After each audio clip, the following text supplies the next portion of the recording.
A highly trained police dog stopped right at the station's door and refused to go in. No one could make sense of it. Officers tried to pull him in, called him, even offered food. Nothing worked. Everything changed when the chief decided to check the security footage. When he saw the video, he went pale. What was caught on camera was deeply disturbing, impossible to ignore, and explained the dog's behavior in a chilling way. Pineville was a kind of small town where everyone knew their neighbors, where the biggest event of the year was the Autumn Harvest Festival, and where crime rates were so low that the local newspaper often resorted to reporting on missing cats and minor traffic violations.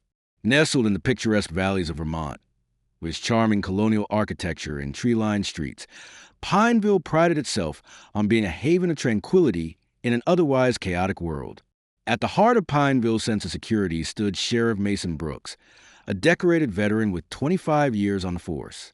Tall and broad-shouldered, with salt and pepper hair and eyes that seemed to take in everything at once, Mason was the embodiment of dependability.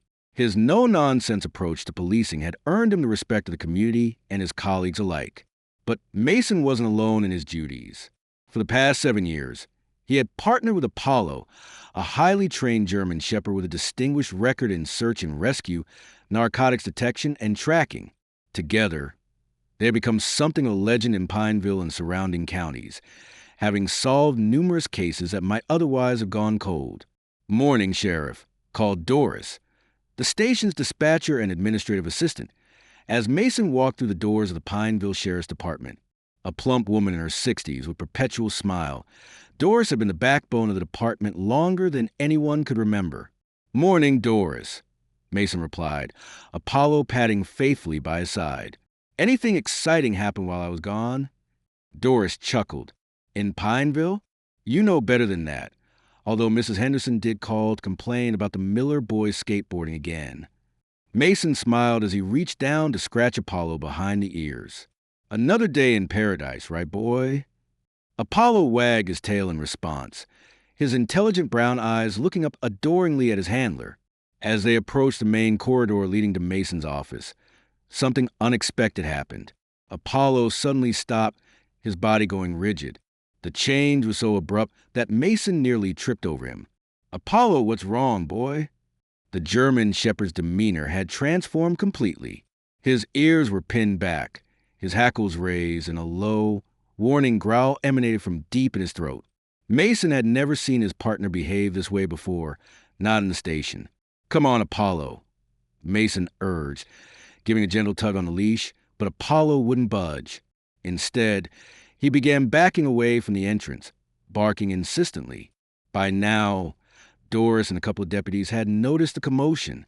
Deputy Sarah Johnson, a promising young officer who had joined the force 3 years ago, approached with concern. "Everything okay, Sheriff?" she asked, her hand instinctively moving toward her holster. Mason frowned, studying Apollo's behavior. In all their years together, he had learned to trust the dog's instincts implicitly. If Apollo was acting this way, there was a reason. "I'm not sure," he admitted. Apollo's never refused to enter the station before. Deputy Rick Tanner, a burly officer with a buzz cut and a perpetual scowl, scoffed. "Maybe he finally realized how boring desk work is," he joked.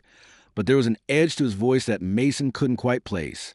Mason ignored the comment, focusing instead on his partner. Apollo was now sitting stubbornly on the sidewalk, his eyes fixed on the station entrance, occasionally letting out a short, sharp bark. "Something's wrong," Mason decided. "Apollo's trying to tell us something." Sarah nodded. "What do you want to do, Sheriff?" Mason thought for a moment. "I want to check the security footage from last night," he said finally. "Apollo's behavior is too unusual to ignore." "You think someone broke in?" Doris asked, her jovial demeanor replaced by concern. "I don't know," Mason replied honestly, "but I intend to find out." Chief Walter Reynolds, a stern man with thinning gray hair and a perpetual furrow in his brow, was initially skeptical when Mason approached him about reviewing the security footage. The chief had been with the department for 30 years and had seen his fair share of false alarms. "You want to review hours of security footage because your dog won't enter the building?" Reynolds asked, raising an eyebrow. "With all due respect, Chief, Apollo isn't just any dog," Mason replied. His instincts have saved lives before. If he senses something's wrong, I believe we should take it seriously." Reynolds sighed, rubbing his temples. "Fine, but this better not be a waste of time." They gathered in the small security office at the back of the station, where Officer Tom Miller, the department's unofficial tech expert, pulled up the footage from the previous night.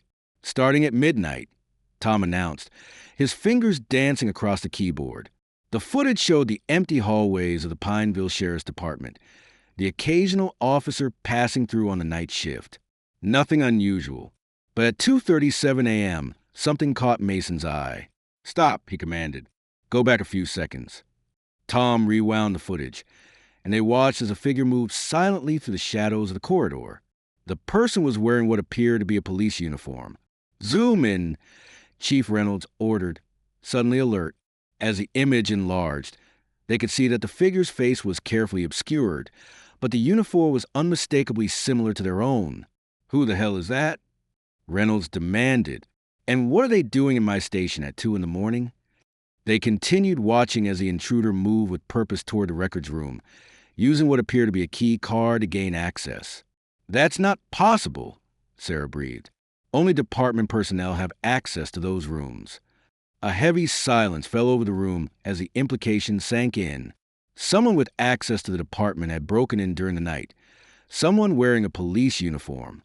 "I want to know who that is," Reynolds said, his voice dangerously quiet. "And I want to know what they were after." Mason nodded grimly. "I think we need to keep this quiet for now, Chief.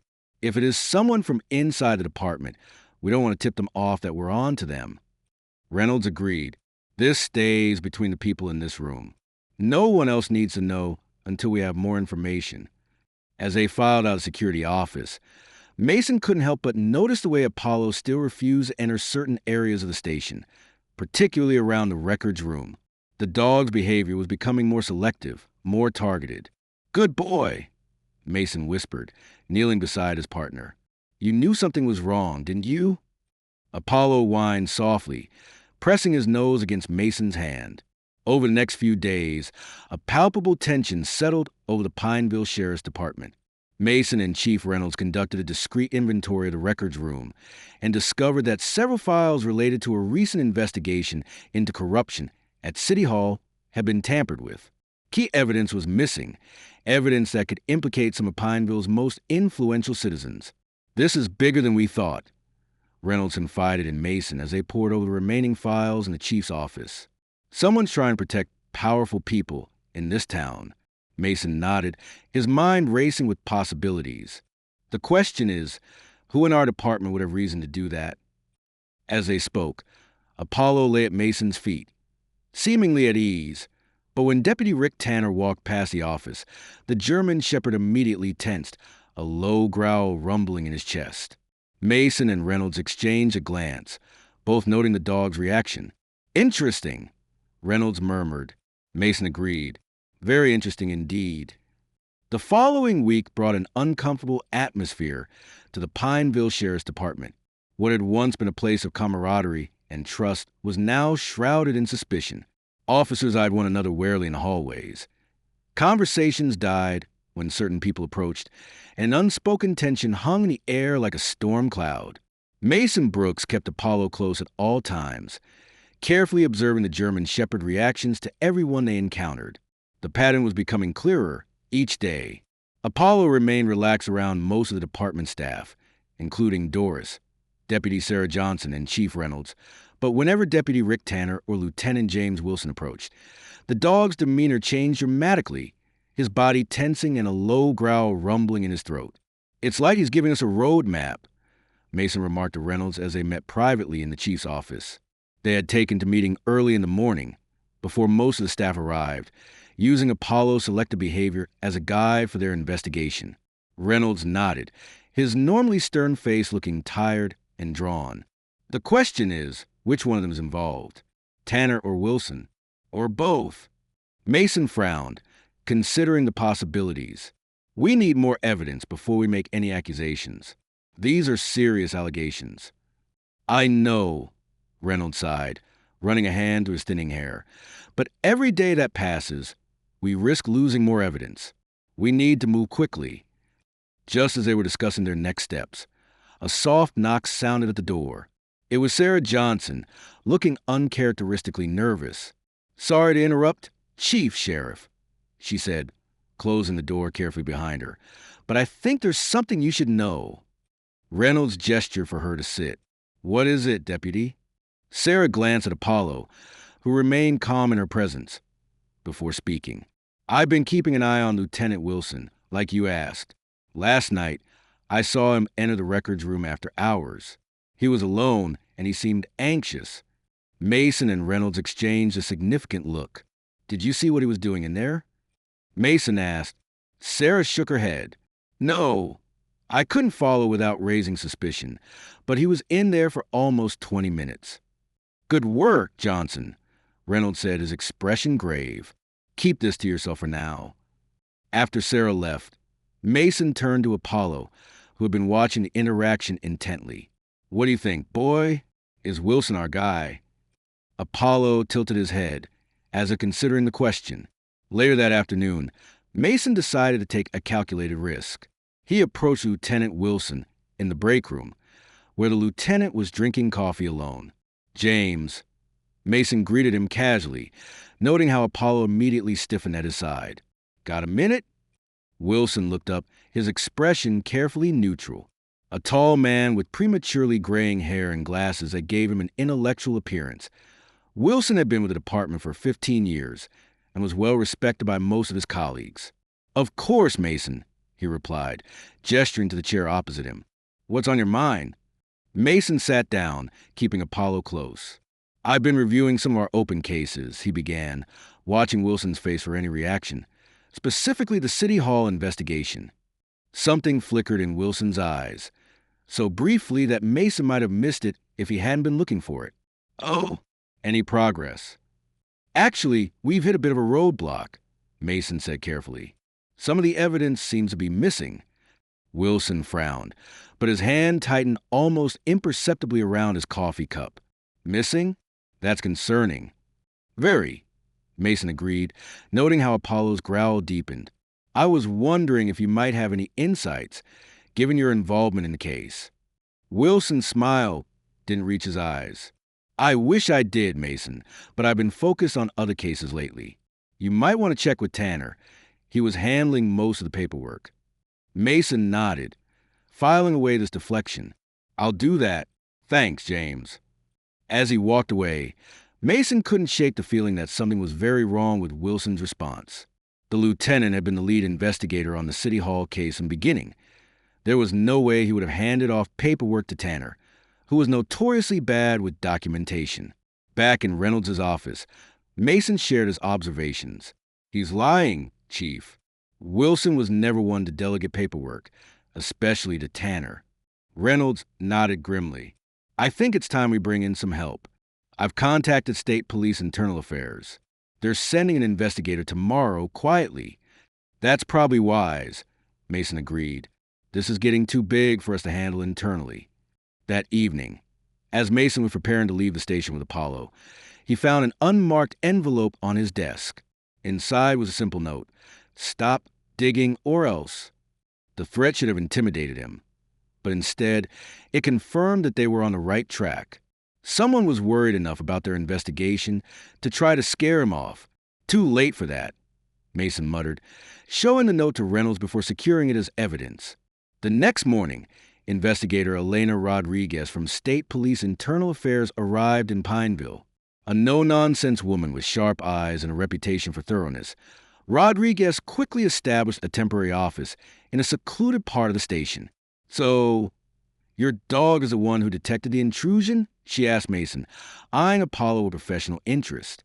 "That's right," Mason confirmed. Apollo refused to enter the station the morning after the break-in. His behavior led us to check the security footage. Rodriguez nodded thoughtfully. "And now he reacts negatively to specific officers?" "Yes, particularly Lieutenant Wilson and Deputy Tanner." Rodriguez made a note in her file. "Interesting. Dogs can often sense things we can't. Their instincts are remarkably accurate." With Rodriguez's help, they began a more intensive investigation. discreetly monitoring Wilson and Tanner's activities and communications. Apollo continued to serve as their unofficial guide, his behavior providing valuable insights into who might be involved. 3 days into the investigation, they had their major breakthrough. During a routine patrol, Apollo suddenly alerted, pulling Mason toward the parking lot behind the local diner. There, they spotted Lieutenant Wilson engaged in what appeared to be an intense conversation with Mayor Frank Thompson, one of the central figures in the City Hall corruption investigation. Mason discreetly photographed the meeting from a distance, careful to remain out of sight. When Wilson handed Thompson what looked like a file folder, Mason's suspicions deepened. "We've got him," he told Reynolds and Rodriguez later, showing them the photographs. Wilson is passing information to Thompson. Rodriguez studied the images carefully. "It's certainly suspicious, but not conclusive. We need more." Their opportunity came sooner than expected. The following day, Deputy Sarah Johnson approached them with news that sent a chill down Mason's spine. "I overheard Wilson on the phone," she reported. He said, and I quote, "The evidence has been taken care of, but Brooks is becoming a problem. He's not backing down." Reynolds' face darkened with anger. "He's targeting you, Mason." "Let him try," Mason replied, his resolve only strengthening. "We're close to breaking this open. I can feel it." What they didn't anticipate was that Wilson wasn't working alone. The next morning, as Mason arrived at the station with Apollo, they were met by a grim-faced Reynolds. Tanner was caught on camera, removing files from the evidence room last night. The chief said, without preamble, "We've got him in custody, but he's claiming he was following orders." Mason's eyebrows shot up. "Whose orders?" "That's just it," Reynolds replied. "He says he was being blackmailed. Someone has information about his gambling debts that could ruin his career. He claims he was just a pawn." As they spoke, Apollo suddenly perked up, his attention focused on something behind Mason. Turning, Mason saw Deputy Johnson hurrying toward them, her face pale. "Sheriff, Chief," she gasped, "you need to see this now." She led them to her computer, where she pulled up a local news website. The headline made Mason's blood run cold. "Sheriff Mason Brooks under investigation for evidence tampering." "What the hell?" Mason exclaimed, scanning the article. It claimed that anonymous sources within the department had provided evidence that Mason was the one who had removed crucial files from the City Hall corruption case, allegedly to protect certain influential figures in Pineville. "This is a setup," Reynolds growled. "Wilson is trying to discredit you before you can expose him." Mason nodded grimly. "He's playing hardball, but so can we." As the allegations against Mason spread through Pineville like wildfire, the small-town rumor mill working overtime, he found himself facing suspicious glances and whispered conversations wherever he went. Even some of his colleagues at the department began to distance themselves, unsure what to believe. The accusations against Mason Brooks sent shockwaves through Pineville. Within days, the town had divided into two camps: those who believed in Mason's integrity and those who had been swayed by the damning newspaper articles and rumors. The sheriff felt the sting of betrayal each time a former friend crossed the street to avoid him, or a colleague suddenly found an excuse to be elsewhere when he entered a room. Through it all, Apollo remained his steadfast companion, seemingly more protective than ever. The German shepherd growled at anyone who approached Mason with hostility, a fact that both touched and concerned the beleaguered sheriff. "At least I still have you on my side, boy," Mason murmured one evening as they sat in his living room. The TV muted as another news report about the scandal played across the screen. Despite the mounting pressure, Mason, Chief Reynolds, Investigator Rodriguez, and Deputy Johnson continued their investigation in secret. They had set up an unofficial headquarters in Mason's cabin on the outskirts of town, away from prying eyes and potential leaks. "The timing of these accusations is too convenient," Rodriguez observed as they reviewed their evidence. "Wilson clearly knew we were closing in on him." Reynolds nodded grimly. "The question is, how do we prove it's him when half the department now thinks Mason is a culprit?" Sarah Johnson, who had been quietly examining one of the security camera printouts, suddenly straightened. "Wait a minute," she said, excitement edging into her voice. "Look at this." She handed the printout to Mason, It showed Lieutenant Wilson entering the records room the night before the accusations against Mason had hit the news. "Check the timestamp," she urged. Mason's eyes widened. "This is 3 hours after Tanner was caught removing files." Rodriguez leaned forward, eyes sharp, which means Wilson couldn't have known Tanner was caught unless he was the one blackmailing Tanner in the first place. Mason finished, the pieces falling into place. A plan began to form. If Wilson was indeed setting Mason up to take the fall, they needed to catch him in the act. But they were running out of allies in the department, and time was not on their side. "We need indisputable evidence," Reynolds said, "something that ties Wilson directly to the missing files and the false accusations." Mason glanced at Apollo, who was watching the conversation with his intelligent brown eyes. "I think I know how to get it," he said slowly, "but it's risky." The next morning, Mason walked into the Pineville Sheriff's Department with his head held high, Apollo at his side. The station fell silent as he made his way to his office, ignoring the stares and whispers. Once inside, he closed the door and waited. Apollo lay at his feet, alert but calm. It didn't take long. Lieutenant Wilson knocked on the door less than an hour later, entering with a grave expression that didn't quite reach his eyes. "Mason," he said, his voice carrying just the right note of regret, "I need to talk to you about these allegations." Mason gestured to the chair across from his desk. "By all means, James." Wilson sat down, maintaining a careful distance from Apollo, who was watching him intently. "This is difficult," Wilson began. "But given the evidence that's come to light, the department is placing you on administrative leave pending a full investigation." Mason raised an eyebrow. "What evidence would that be exactly?" A flicker of unease crossed Wilson's face. "You know I can't discuss the details of an ongoing investigation." Mason leaned forward. "That's convenient, especially since there is no evidence. Is there, James? Just fabrications designed to discredit me before I could expose you." Wilson's expression hardened. "I don't know what you're talking about." "I think you do," Mason replied calmly. "Just like you know about Tanner's gambling debts. Just like you knew exactly which files were removed to protect Mayor Thompson and his cronies." A dangerous look entered Wilson's eyes. "Be careful, Mason. You're already in enough trouble." "Am I?" Mason smiled. "Because I have something you don't know about." Wilson's eyes narrowed. "And what's that?" "The security cameras in this office," Mason said, pointing to a small device on his bookshelf. "They've been recording our conversation, and unlike the station's main system, only Chief Reynolds and I have access to this footage." The blood drained from Wilson's face. "You're bluffing." "Am I?" Mason stood up. "Apollo, stay."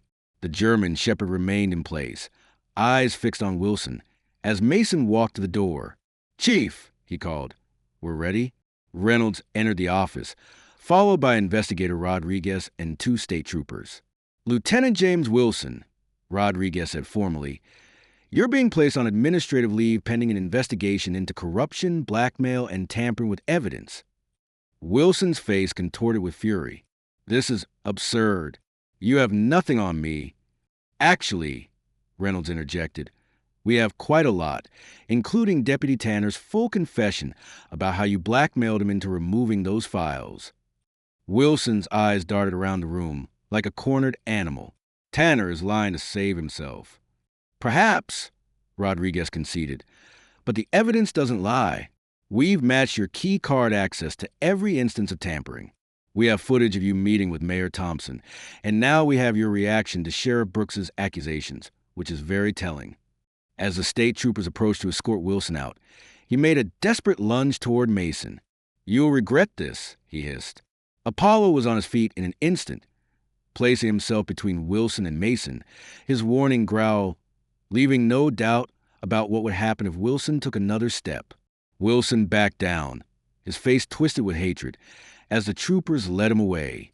Once he was gone, Mason knelt beside Apollo, scratching the dog behind his ears. "Good boy," he murmured. "You knew all along, didn't you?" But their victory was short-lived. While they had Wilson in custody, the evidence he had removed was still missing, and without it, the case against Mayor Thompson and the other corrupt officials would fall apart. We need to find those files, Reynolds said. Wilson must have hidden them somewhere. I think I know who might help us, Mason suggested, an idea forming. Tanner. Deputy Rick Tanner had been held in a separate facility since his arrest, isolated from Wilson. When Mason, Reynolds, and Rodriguez arrived to speak with him, the burly officer looked haggard and defeated. I've already told you everything, Tanner said wearily. Wilson had me by the throat with those gambling debts. I didn't know what else to do. We understand that, Mason said, his tone gentler than Tanner might have expected, and we're prepared to consider that in your case if you help us now. Tanner looked up, a flicker of hope in his eyes. How? Wilson had you remove specific files, Rodriguez explained, but those files haven't been found. We think he had you hide them somewhere, intending to retrieve them later. Tanner nodded slowly. He didn't trust me to destroy them. Said he needed leverage against Thompson in case things went south. Where are they, Rick? Mason asked. There's an old storage locker at the abandoned mill on the edge of town, Tanner revealed. Wilson had me put everything there. Said no one would think to look in a place that's been closed for years. Mason exchanged a triumphant look with Reynolds. Let's go get them. The Pineville Mill had once been the economic heart of the town, employing half its residents.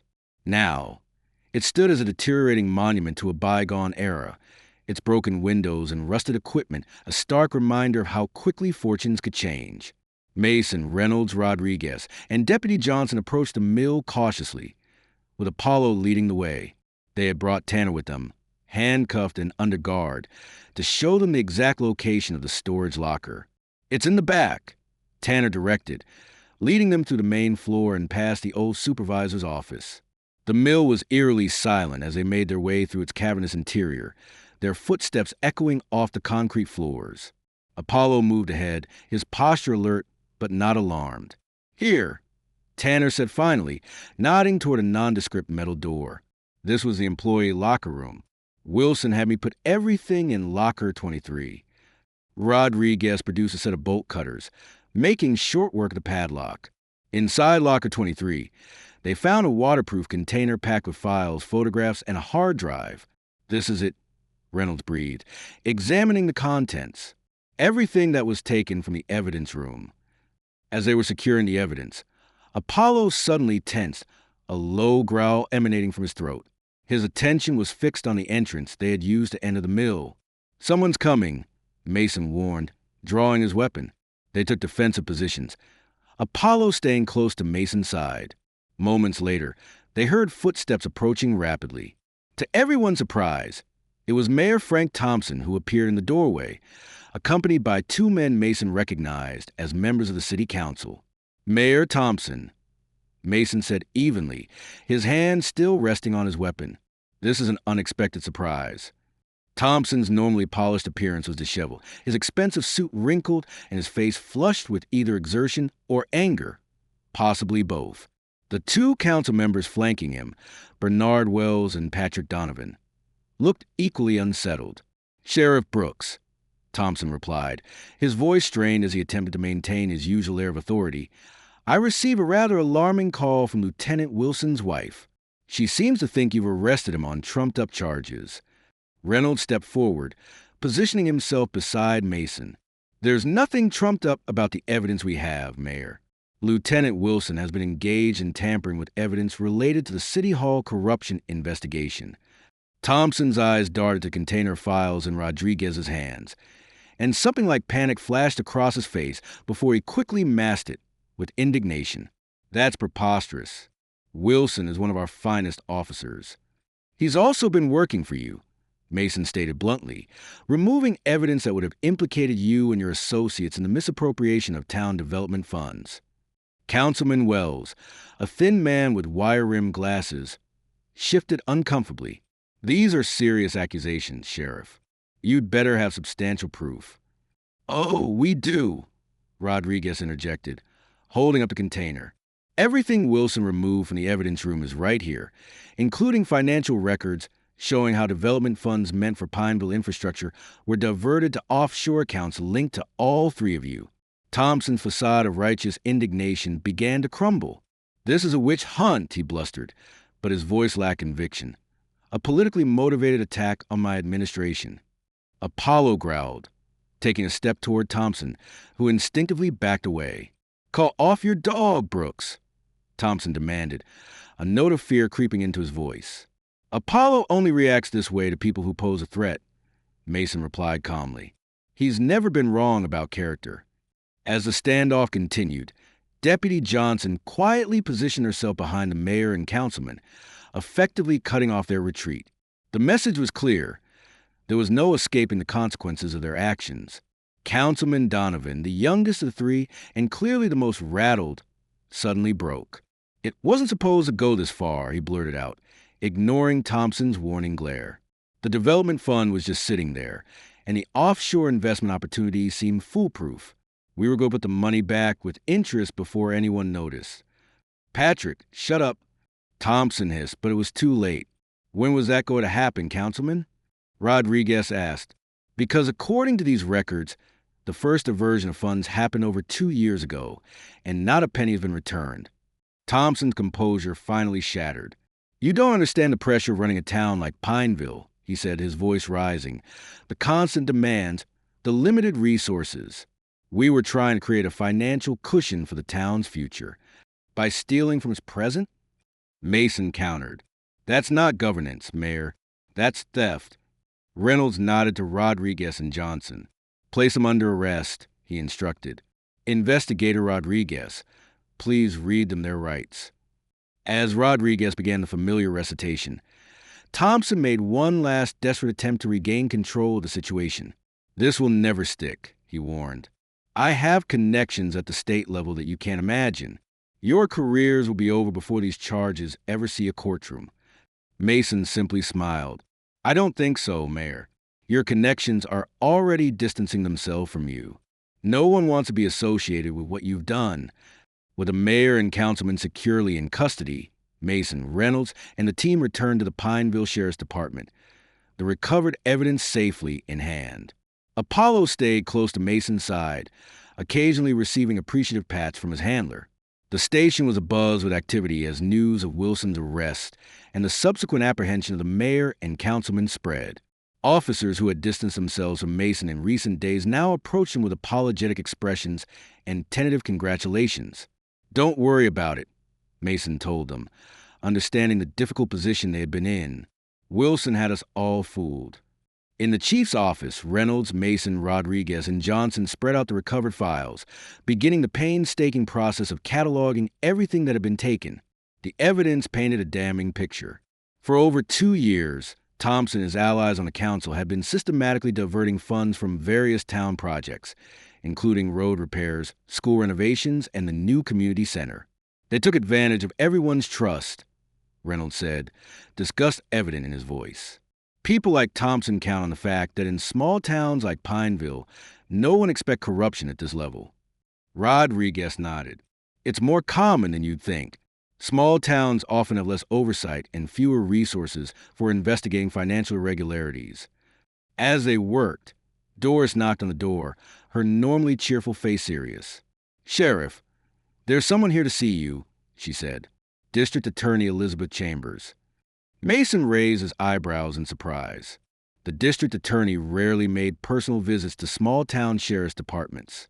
Elizabeth Chambers was an imposing figure, tall and straight-backed, with sharp features and sharper eyes.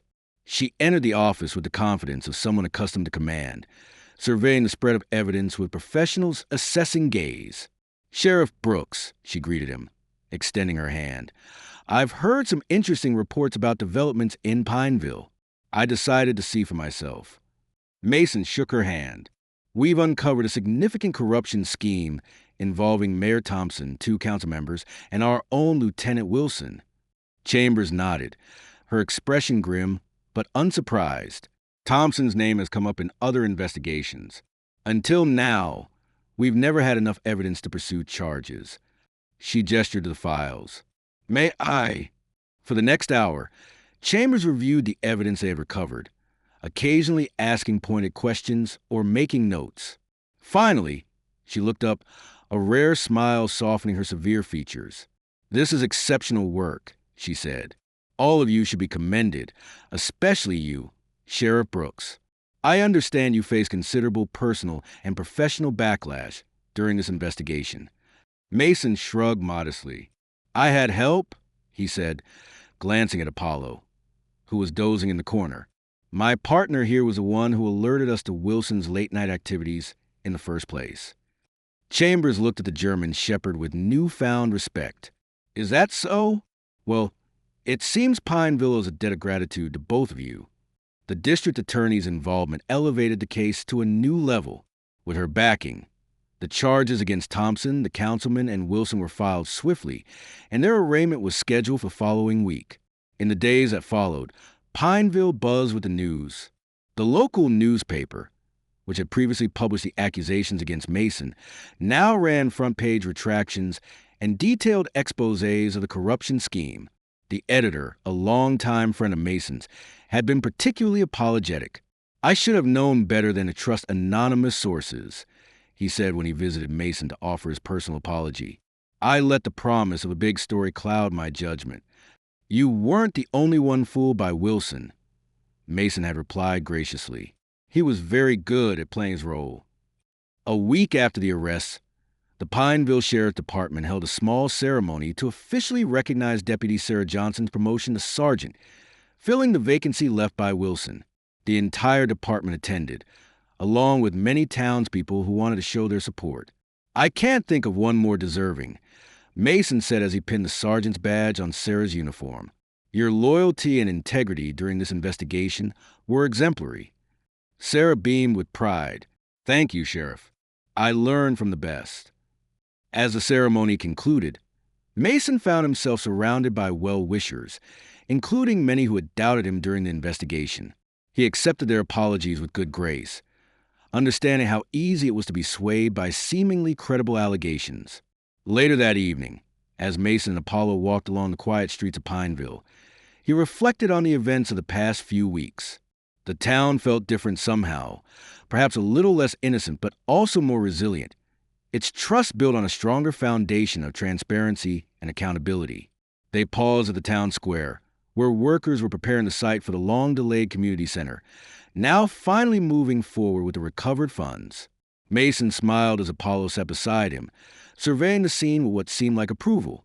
"We did good, boy," Mason said softly, scratching his partner behind the ears. "We did good." Apollo leaned into his touch, and Mason could have sworn the German shepherd looked proud. The final chapter of the corruption scandal closed 2 months later, when Wilson, Thompson, and the councilman all pleaded guilty in exchange for reduced sentences. The evidence against them had been overwhelming, leaving their attorneys little room to maneuver. On a crisp autumn day, as the trees around Pineville blazed with the colors of fall, Mason and Apollo received a special commendation from the governor for their role in uncovering the corruption scheme. The ceremony, held on the steps of the newly renovated town hall, drew a crowd from across the county. Sheriff Mason Brooks and his partner Apollo exemplify the finest traditions of law enforcement, the governor declared, presenting Mason with a Medal of Honor. Their unwavering commitment to justice, even in the face of personal adversity, has made Pineville, and indeed our entire state, a better place. Mason accepted the medal with humility, but made sure Apollo received his own special recognition in the form of a custom-made badge that would hang from his collar on special occasions. "The real hero is right here," Mason told the assembled crowd, his hand resting on Apollo's head. "He never doubted, never wavered, and never lost faith. We could all learn something from that kind of loyalty." The applause that followed was thunderous, and Apollo basked in the attention, his tail wagging happily. As they walked back to their patrol car after the ceremony, Chief Reynolds fell into step beside them. "You know," he said thoughtfully, "in all my years in law enforcement, I've never seen anything quite like the bond between you two. It's something special." Mason smiled, watching as Apollo trotted ahead, occasionally glancing back to make sure his human was following. "It is," he agreed, "and I wouldn't trade it for anything in the world." That evening, as the sun set over Pineville, casting long shadows across the town square, Mason and Apollo sat on the porch of Mason's cabin, enjoying the peaceful end to an eventful day. "What do you say, boy?" Mason asked, looking down at his faithful companion. Ready for whatever comes next? Apollo's answer was simple. He placed his paw on Mason's hand, his brown eyes filled with unwavering trust and affection. In that moment, Mason knew with absolute certainty that whatever challenges lay ahead, they would face them together, just as they always had. Their partnership, forged through years of working side by side and strengthened by the trials they had overcome, was unbreakable, a testament to the extraordinary bond between a man and his dog, a connection built on mutual respect, unwavering loyalty, and unconditional love. As the stars began to appear in the darkening sky, Mason Brooks felt a profound sense of gratitude for the partner who had stood by him through the darkest of times, whose instincts had proven more reliable than human judgment, and whose loyalty had never faltered. In Pineville, people would long remember the story of the sheriff and his dog who had saved their town from corruption and dishonesty. But for Mason and Apollo, it was just another day doing what they did best, protecting their community and standing up for what was right, side by side, always. Dear listeners, we hope that Sheriff Mason Brooks and Apollo's remarkable journey has captivated your hearts. To continue experiencing emotional stories like this one, we prepared a special playlist featuring equally compelling narratives about extraordinary partnerships between humans and their animal companions. Find it by clicking on the link to your left. If you enjoyed this story, don't forget to subscribe to our channel and give this video a thumbs up. Every day, we bring you unique stories that explore the complexity and beauty of life's most meaningful bonds. Stay tuned for our upcoming content and share your thoughts about Mason and Apollo's incredible adventure in the comments below. We can't wait to hear from you.